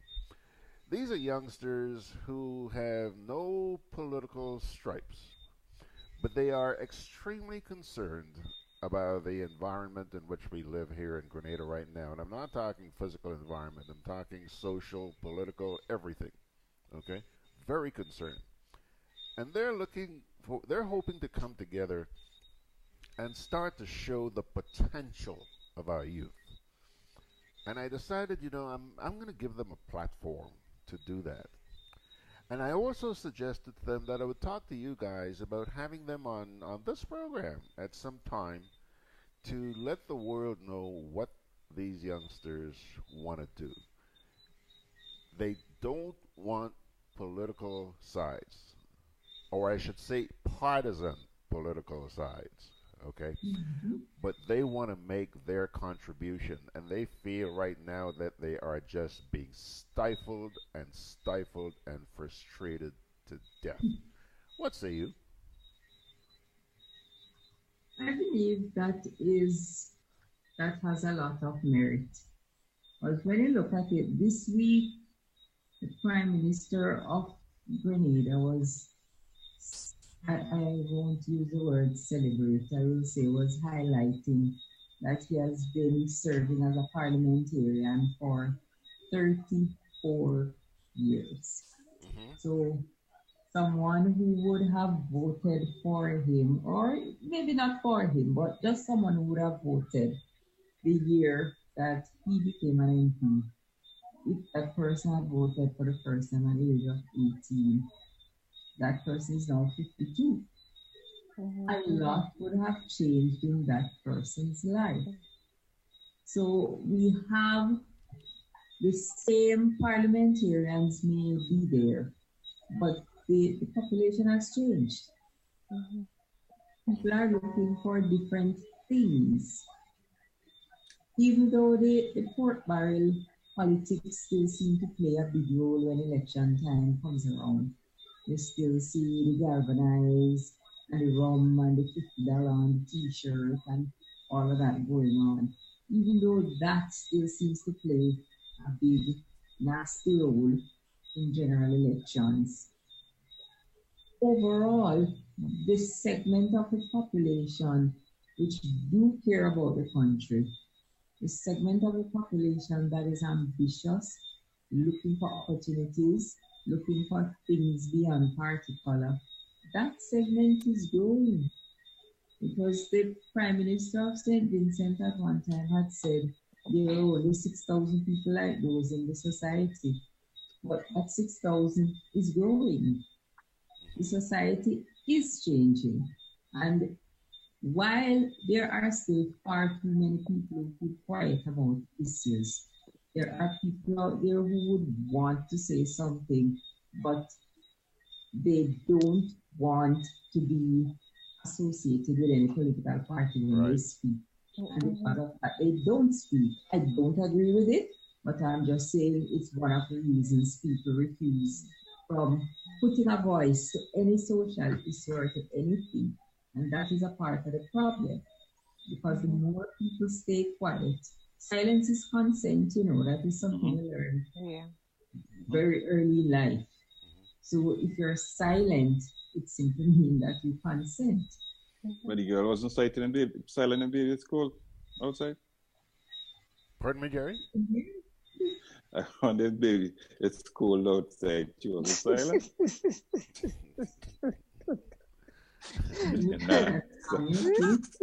George? Oi. I give a permission to throw him off the station with that song. Pardon me? Why? No, I just find it ridiculous. It is ridiculous. So foolish.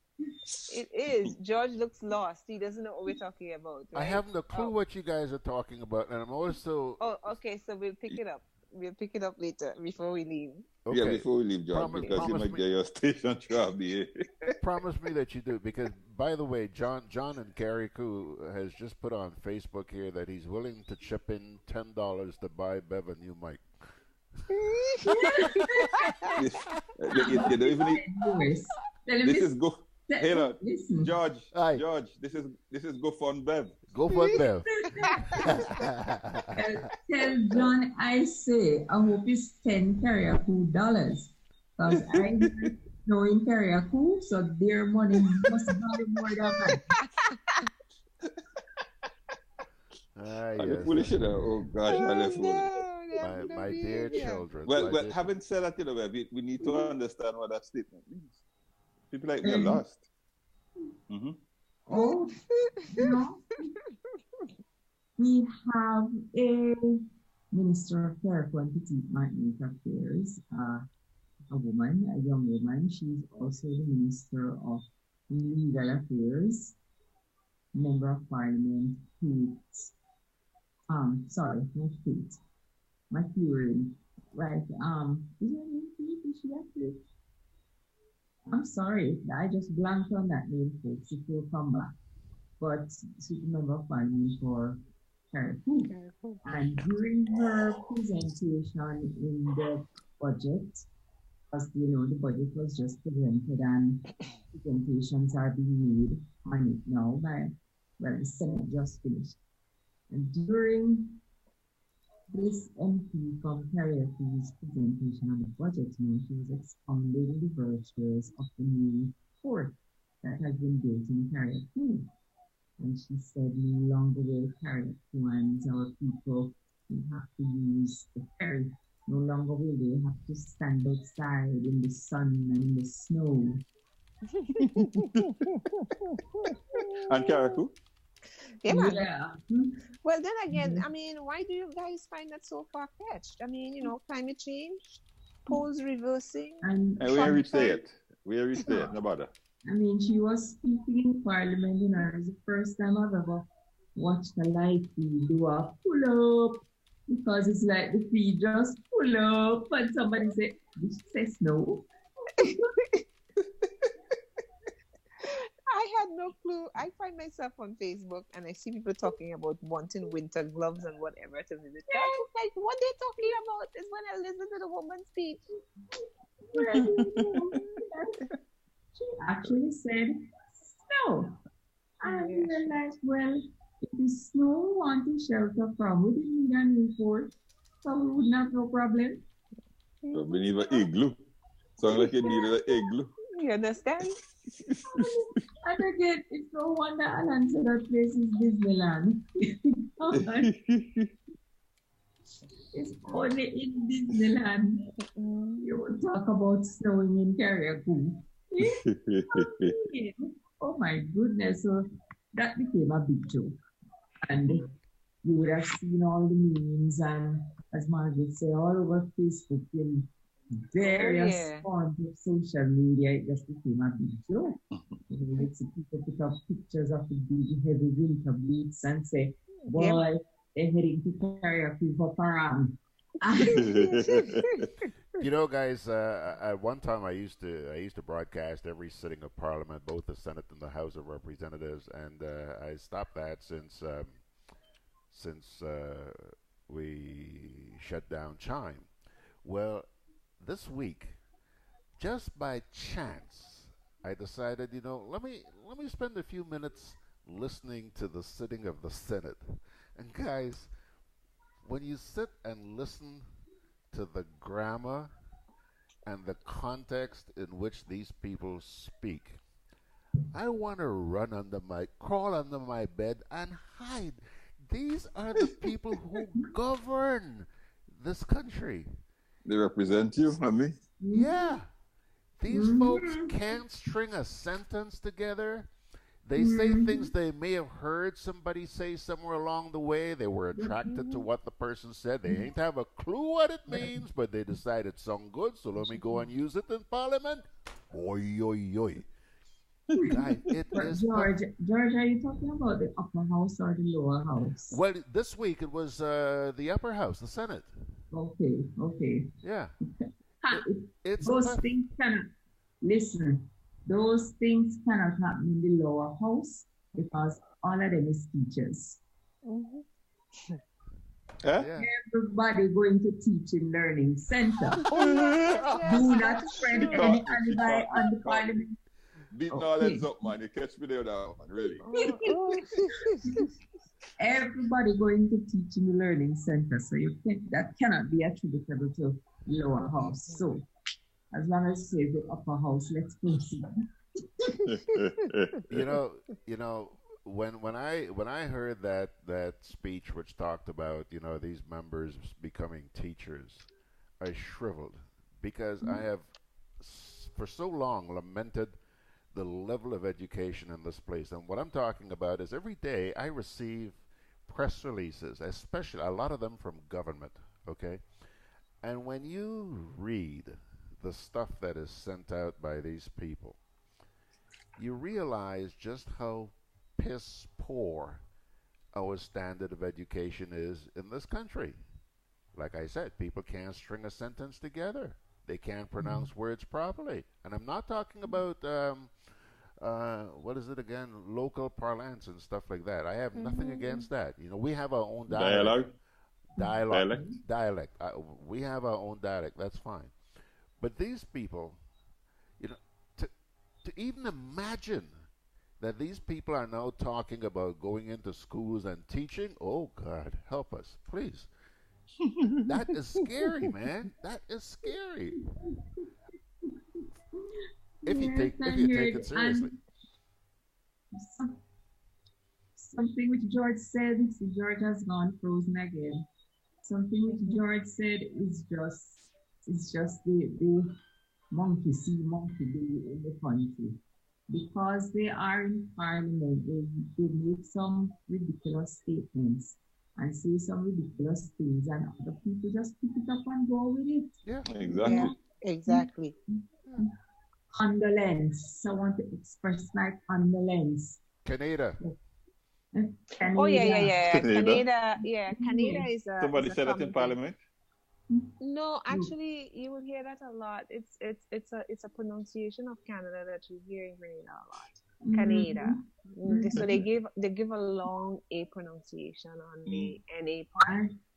And you see, that's the whole thing. People don't understand long A's and short A's. Long vowels and short vowels and this kind of stuff. So, but it goes back. I wonder. What about the ones who leave off consonants? But something, and just to go back to that whole Canada pronunciation, there's really no need for that though, because all it takes is for one to really listen to how something is pronounced. I mean, obviously, Canadians will be among the best people to tell you how to pronounce the name of their country. So saying Canada is really unacceptable. And those are kind of like my peeves. There's some things, I mean, I know they're bad and I overlook them, but when it comes to a person's name or a country's name, you get the spelling right and you get the pronunciation right. And I make absolutely no excuses for that. And that goes for names that may have dual pronunciations because they may be pronounced one way somewhere else and pronounced another way. So it's always important that you ask someone which pronunciation you use. But Margaret, you're talking about the long A's and the short A's. You missed the point I was making. What about those who just ignore the consonants? Well, like that H? too. Yeah. You have that too. Yeah, that too. You have that too, but I mean, George made the distinction between dialect and trying to speak. Standard English. Listen, that is no dialect. We have no problem with people. H-E-L-P is not help. It's help. It's not dialect. It all depends on whether you're speaking in a local dialect or I mean, if you're speaking a local dialect, that's fine. That's fine. But now every time what is local or not, Margaret? They just can't call it. No, Jerry. And that is the problem we have, Jerry, because people do not separate the two. And you have to separate the two. But actually, there's an explanation for that H thing though. So it may not, it may just. You mean Jamaican? No. That's the explanation. Actually, Jamaicans are not the only ones who drop that H. I talk about the ones I know. And Margaret educating you that it's not a Jamaican phenomenon.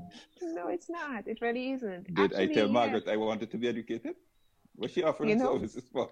You see, hey, Beverly, you notice that, right? That, you know what I could take right there, right? Mm-hmm. A nice, smooth one coming up. As we say in Jamaica, just honk in my head. Exactly. Head, you say head? No, you say head. head. Good honk. Exactly.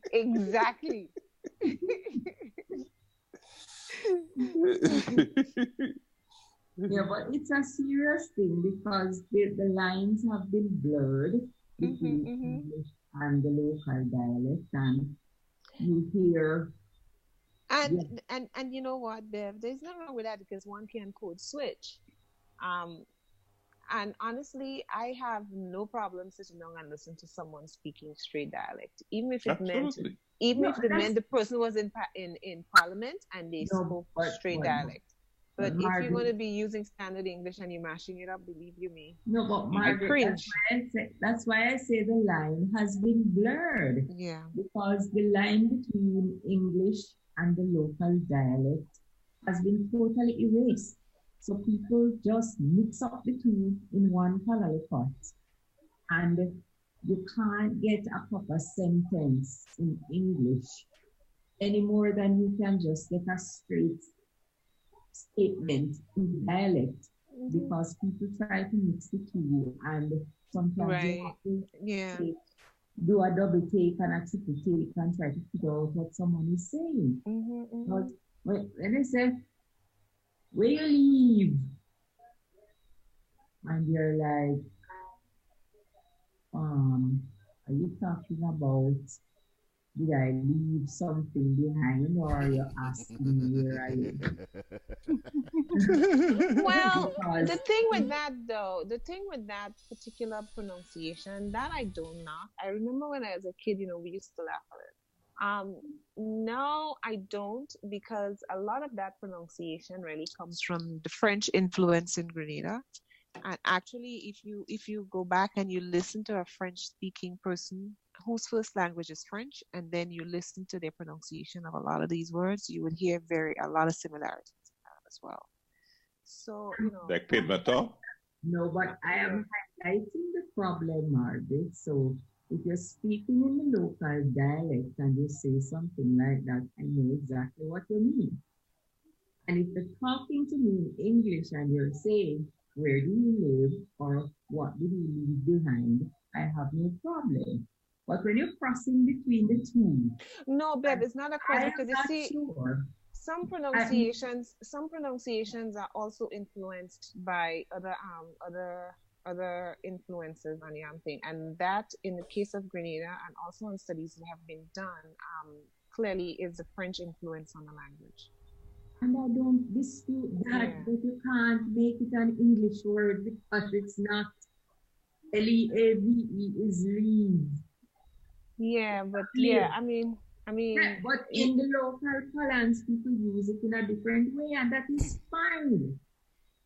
Don't go on the air reading the news and use the local parlance to try and read something in English, because it's confusing. But then again, you got to take into consideration that's not everybody in Grenada who pronounces live and leave that way. That is regional, very regional. Pronunciation is unique to language. Guys. I hate to interrupt you, but I'm just seeing something here that has me cracking up. John and CARICOM must have been listening to the sitting of the Senate this week, and he's just posted something here that says, Senator Steele belittled a new young senator to, quote, find his own voice. Hold on. I'm laughing at this because that is the same environment where you keep hearing would have this and would have that. I would have, so and so would have. And can you imagine? You ever heard the term burn pan calling kettle black? Mm-hmm. Madge, you know that one, right? Mm-hmm. Yeah. Pot telling. Yeah, it'll be nice. Pot tell kettle bam black. I haven't heard that one, but I like it. Pot tell kettle bam black. Wow. Yeah. Can you imagine this? Senator Steele, of all people. Oh my gosh. Wow. We're in a troubled mess, guy. These are the people who profess to govern us. We are screwed. Mm-hmm. Yeah. Yes. And this, we check out the whole time and didn't touch on the ongoing dispute in Grenada. And I wanted to take it from the angle of unions and their relevance in the society today, and how they handle disputes and the strength of unions and all of that good stuff. That's a program in itself, anyway. Yeah. That's a program in itself, trust me. There's a lot you just said there. Mm-hmm. And that it's important because CARICOM is now saying that they have opened up an institution for labor in the Caribbean. Really? That's a discussion to be had. With a retired labor leader to lead it. You mean Jerry, new tires put on? Yes, Margaret. You need to put George out of his misery about baby it's cold outside. Yes, quickly. George, do you believe they have banned that song in the United States? No, they banned it. They banned it. Some stations are not. I see. What I've been reading is basically they try to ban it. Baby, it's cold outside. Some people trying to ban it. Because they say that it is in the Me Too generation, right? So it's predatory. Right. Yeah. Mm-hmm. Excuse me. That the man didn't stop. The man didn't stop even though the woman said no. So she said no yet. yeah. I mean, seriously, I tell y'all, let's go back to the days where you used to haggle. Right? Get the parents outside of there and say, okay, you know, let's haggle over the bride price. You ain't talking to my daughter unless we agree on a price. or the father come in and say, what are your intentions? Precisely, understand? The days. Look at George thing.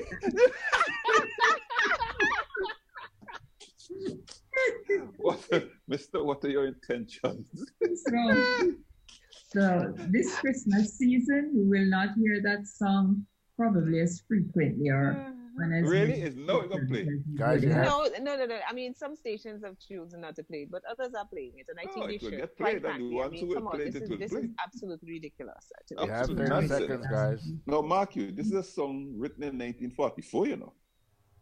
But I mean, it's good old flirting. It is flirting. I mean, what do you want to come and tell me that you can't flirt no more? I mean, exactly. Come on. I think people are sensible enough to know when something is distasteful and when they feel uncomfortable about a particular thing. Absolutely. I mean, come on. Really, people? But Margaret, in the same week, they say you can't say things like bring home the bacon. You can't say things. Yeah. You're right. Send me a thing with this Peter thing. You're right. You can't say. Tell Peter to Look. And the last one, you can't say kill two birds with one. You can't say to kill two birds with one stone. You could say feed two birds with one corn. Listen, folks, you're gone. George, thanks for the extra 30 seconds. This has been This has been Mek We Chat. Thank you for joining us, folks. Next week, God willing, we'll be back.